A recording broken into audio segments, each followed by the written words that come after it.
দেখুন, ইডি বলছে সোনা পাপ্পু যে তোলাবাজির বিপুল অর্থ, সেই অর্থ বিভিন্ন কনস্ট্রাকশন কোম্পানিতে ঢুকিয়ে দেয়া হতো। ধরুন, একটা 18 কাঠার জমি 2022 সালে কেনা হয় 1,29,00,000 টাকায়, যার বাজার দর ছিল 5,42,00,000 টাকা।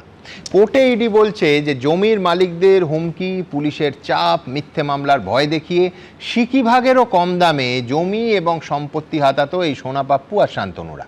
ধরুন, আরেকটা উদাহরণ দিই, 2022 বললাম, এবার 2024।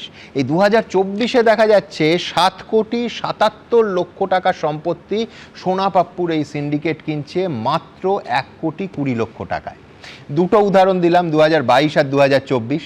ভাবুন, বছরের পর বছর প্রত্যন্ত গ্রামে গঞ্জে নয়, এই কলকাতা শহরে এই লুট চলেছে সবার চোখের সামনে। মাথাদের ইনভলভমেন্ট না থাকলে এটা কি আদৌ সম্ভব? আমার পরের বক্তা বিক্রম কি বলবে যে মাথার সন্ধান পাওয়া যাবে কিনা। আরজি করের ফাইল তো বিক্রম খুলল, এ রাজ্যের হাই প্রোফাইল তোলাবাজির তদন্ত শেষ পর্যন্ত কি মাথা অবধি পৌঁছতে পারবে?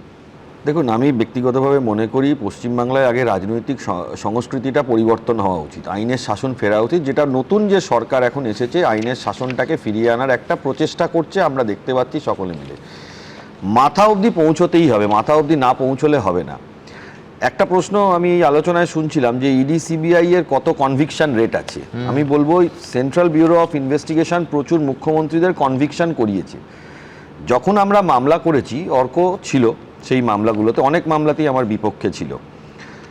সেন্ট্রাল ব্যুরো অফ ইনভেস্টিগেশন হোক বা এনফোর্সমেন্ট ডিরেক্টরেট হোক, সেন্ট্রাল এজেন্সিগুলো যখন তদন্ত করে, সেই তদন্তের সময় তাদের কিন্তু স্টেটের ওপর অনেক কিছু ডিপেন্ড করতে হয়। যেরকম একটা জিনিস আমি বলি, স্যাংশন না নিলে তারা কিন্তু প্রসিকিউশন নিয়ে এগোতে পারে না। এবং অর্ক আদার সাইডে ছিল আমার, কটা স্যাংশন এই পশ্চিমবঙ্গ সরকার, বিগত সরকার দিয়েছে, অর্ক বলবে না। এবং সেটা নিয়ে ইডি সিবিআই কে মামলা করতে হয়েছে যে রাজ্য সরকার স্যাংশন দিচ্ছে না। এটা হলো প্রথম। দ্বিতীয় কথা, ইডি সিবিআই যারা ধরুন একটা রেড করতে যাচ্ছে বা কোনো ইনভেস্টিগেটিং এজেন্সি যাচ্ছে, লোকাল থানার ওপর অনেক কিছু ডিপেন্ড করতে হয়। এখানে কি হয়, এই লোকাল থানাগুলোর বেশ কিছু অফিসার, আপনারা শুধু শান্তনু সিনহা বিশ্বাসের কথা বললেন, লোকাল থানাগুলোর অফিসার আগে থেকে জানিয়ে দিত যে ইডি সিবিআই আসছে, তোমরা এলাকা থেকে কেটে পড়ো। এই ঘটনা ঘটতো এবং আগামী দিনে এটা বেরোবে। তোমার মনে থাকবে জীবন কৃষ্ণের মামলা, ওই ফোন ছুঁড়ে দেওয়া জীবন কৃষ্ণ, তার দ্বিতীয় যে রেটটা, সেখানে তো তিনি আগে থেকে সেই খবর পেয়ে পালিয়ে যাচ্ছিলেন বলে অভিযোগ ওঠে। একেবারে লোকাল থানা থেকে খবর লিক হয়েছিল, মানে আনকাউন্টেবল ইন নাম্বার। আবার বিক্রম উল্টোটা, যে সন্দেশখালীতে যখন আমি লোকাল থানাকে সেইভাবে আগাম জানাচ্ছি না, কারণ আমি জানি ওখান থেকে লিক হতে পারে, তখন আবার কোর্টে বলা হচ্ছে যে লোকাল থানাকে নামিয়ে কি করে এজেন্সি হচ্ছে না। এবং ইডি সিবিআই কে যে কাজ করতে হতো, সেটা একটা খুব বড় সমস্যা ছিল। এদের মাথায় ভাবতে হতো লোকাল থানাকে জানালে ইনফরমেশনটা লিক হয়ে যাবে, কি করতে যাচ্ছে সেটা। আরো একটা বড় জিনিস, ইডি সিবিআই কে কিভাবে মানে কোঅপারেট করা হয়নি বা ইডি সিবিআই এর উপর কিভাবে এসেছে। মারধর তো আপনি ছেড়েই দিন, কোনো একজনকে যদি, আমি নাম বলছি না, আপনারা জানেন সবাই, কোনো একজনকে ইডি বা সিবিআই যদি অ্যারেস্ট করে, সেই অফিসারের বিরুদ্ধে পাল্টা কেস নিত, এফআইআর করতো। কলকাতা পুলিশ এটা নিয়েছিল, এই ঘটনা ঘটেছিল। তার জন্য ইডি এবং সিবিআই কে কলকাতা হাইকোর্টে এসে আবার সেই এফআইআর এর উপর স্টে নিতে হয়েছে, তার এগেনস্টে ডিভিশন বেঞ্চ করতে হয়েছে, সেটা সুপ্রিম কোর্টে যে এই অবস্থায় জিনিস দাঁড় করিয়ে রেখেছে। এবং আপনি অর্কও সেই মামলাগুলোর মধ্যে অনেকগুলো মামলাতে ছিল। তাই জন্য একটা তদন্তকারী সংস্থা যদি তদন্ত করতে নামে, সে যত বড় তদন্তকারী সংস্থা হোক, লোকাল যে সংস্থাগুলো আছে তাদের একটা কোঅপারেশন দরকার হয় একদম বড় মাথা অবধি যাওয়ার জন্য। বড় মাথা যেতে গেলে আরো একটা বড় বিষয় থাকে। আপনি যদি আজকে ধরুন পশ্চিমবাংলার যারা খুব বড় বড় মাথা, যারা এককালে খুব ইনফ্লুয়েন্সিয়াল ছিলেন, আজকের দিনে দাঁড়িয়েও তারা কিন্তু ইনফ্লুয়েন্সিয়াল, এটা অস্বীকার করার জায়গা নেই। তাদের বিরুদ্ধে যখন কিছু আনতে হবে, খুব স্ট্রং এভিডেন্স নিয়ে কিন্তু আদালতে নামতে হবে, নইলে বেরিয়ে যাবে। সেই জায়গাটা অবধি কিন্তু ইনভেস্টিগেটিং আর্থিক ক্ষমতাটাও মাথায় রাখতে হবে। দেশের সেরা লয়ারদের দিনের পর দিন তারা এগুলো তো আছে, এভিডেন্সের জালটা এতটাই স্ট্রং হতে হবে। যেমন আমি একটা কেস জানি, ফ্রিডার স্ক্যাম কেস বিহারে হয়েছিল।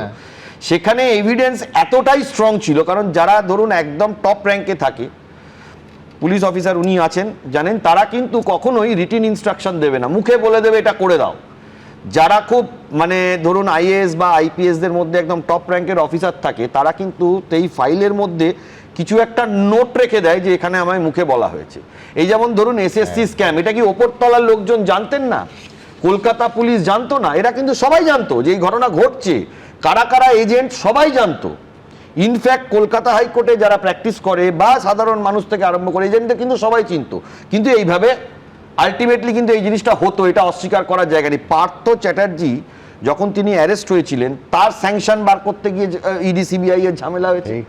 তারপরে আপনি চলে আসুন, বাকি যারা যারা অফিসার তৎকালীন এডুকেশন ডিপার্টমেন্টের অ্যারেস্ট হয়েছে, তাদের স্যাংশন পর্যন্ত রাজ্য সরকার দিত না, বলছে দেবো না।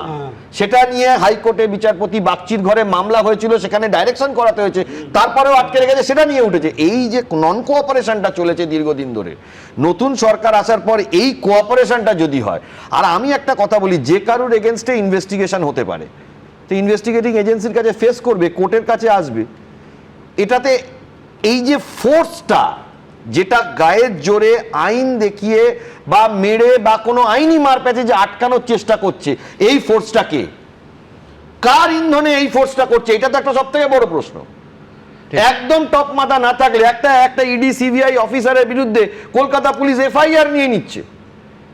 কলকাতা পুলিশ আপনি কোনো গভর্নমেন্ট অফিসারের বিরুদ্ধে এফআইআর করতে যান, পুলিশ নেবে না, আপনাকে সেই আদালতে আসতে হবে, অথবা কোর্টে পুরনো সিআরপিসির 156 ক্লস 3 পিটিশন করতে হবে, তাতেও নিতে চাইবে না। কিন্তু এখানে সুমোটো পুলিশ নিয়ে নিচ্ছে।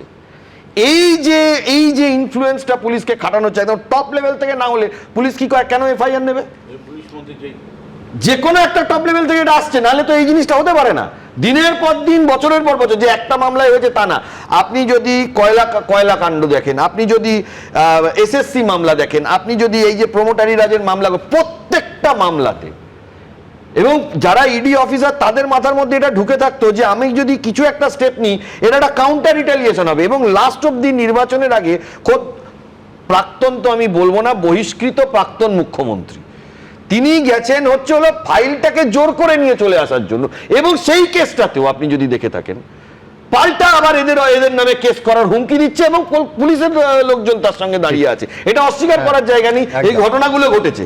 তার মানে একটা জিনিস খুব ক্লিয়ার, বিক্রমদার কথা থেকে একদম পরিষ্কার বিষয়, যে এখন যেহেতু কেন্দ্র সরকারের এজেন্সি যাদের আন্ডারে, রাজ্য সরকারের এজেন্সি তাদের আন্ডারে, আমরা মোরাললেস ডিসেম্বরের আগে কনভিকশনস উইল বি ওভার। মোরাললেস আমরা সবাইকে দেখতে পাবো যে তাদের সবাইকে আদালত অর্ডার শুনুন, আমি এখানে দাঁড়িয়ে আপনাদের আইনজীবী, ভারতবর্ষে কি এরকম নিয়ম আছে যে একটা ট্রায়ালের আগে তাকে নির্ধারিত সময় না দিয়ে 3 মাসের মধ্যে সমস্ত গুটিয়ে ফেলতে হবে? এক্স্যাক্টলি দ্যাট ইজ ছেড়ে দিতে হবে? এই যে বিক্রমদা একটা সেন্টেন্সে দুটো কথা বললেন, একটা জায়গায় বললেন গায়ের জোরে, আরেকটা জায়গায় বললেন আইনের মার পাঁচ ফাঁক দিয়ে, দুটো একসাথে হতে পারে না। যখন যেটা আইন থাকে, আইন যখন আছে, আদালতের কাছে আইনের কাছে তো যাওয়ার অধিকার সবার কাছে থাকে। আরেকটা বিষয় একটু বলতেই হয়, সেটা হচ্ছে এই যে কনস্ট্যান্টলি মাথার কাছে যাওয়া যাবে, সব জায়গায় ধরে ফেলার একটা চেষ্টা করা হবে, এটা যেন কন্টিনিউয়াস ঘন্টার পর ঘন্টা, ঘন্টা খানেকে আটকে না থাকে। এবিপি আনন্দ, এগিয়ে থাকে, এগিয়ে রাখে।